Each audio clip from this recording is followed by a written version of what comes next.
I just spent the last week in San Bernardino, the worst attack since 9/11 for terrorists. Folks in California and here in Iowa are scared. We had failings by the visa program. The FBI missed warnings. My question is, what actions, if you were president right now, would you be taking? Well, people, first of all, are scared because they sense the threat. It continues to grow, and the president doesn't know what he's doing. In fact, on Sunday night, he gave a speech that was supposed to reassure the American people, and I think it made things worse. He gave a speech where he basically announced that these are the problems we have, but we're not going to change anything.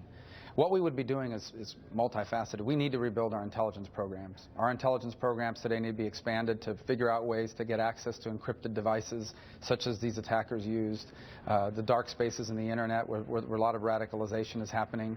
We need to improve our military capabilities. We're cutting over close to $1 trillion of defense spending over the next 10 years. So as the world grows more dangerous, we're growing less capable. We need a comprehensive review of our immigration laws, particularly for non-permanents, those who are coming here on visas, because ISIS has established a very sophisticated understanding of all of our different visa programs and are looking to infiltrate people by manipulating them, not to mention taking advantage of the Syrian refugee crisis. And then we need to put together a coalition in that region to defeat ISIS militarily and reject it ideologically. You can't just do that from the air. Anyone who says we can do it just with air power is not either doesn't know what they're talking about or isn't being truthful. We will have to increase airstrikes, but there needs to be a ground force that defeats them. And while Kurds are doing a great job of holding the Kurdish areas, we need a Sunni Arab force on the ground that we will help by embedding special operators alongside them to ultimately defeat ISIS militarily in the Sunni regions and reject them ideologically as well. You've laid a lot out there. Let me press you on immigration. Folks have been critical of your immigration plan as recent as the Syrian refugees.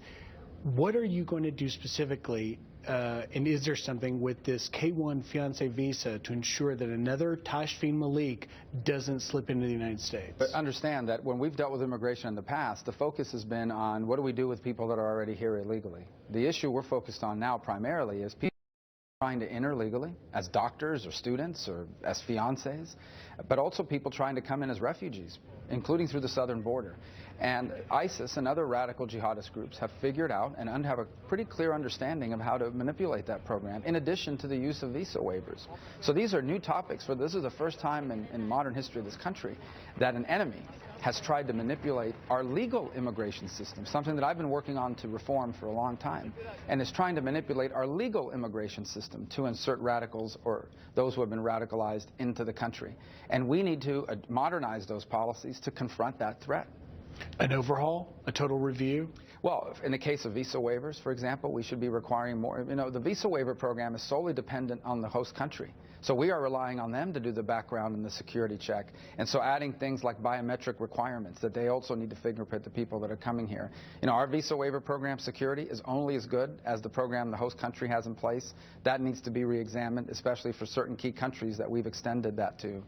On the cases of the immigrant visas or the non-immigrant visas that people are coming on, student visas, professional visas for doctors and things of this nature, we need to understand that ISIS is specifically recruiting people who fit that profile to take advantage of that program, and we need to improve our security and our background checks with regards to people that are coming in on what have normally been a pretty benign program, but now pose potentially a threat to the country's future.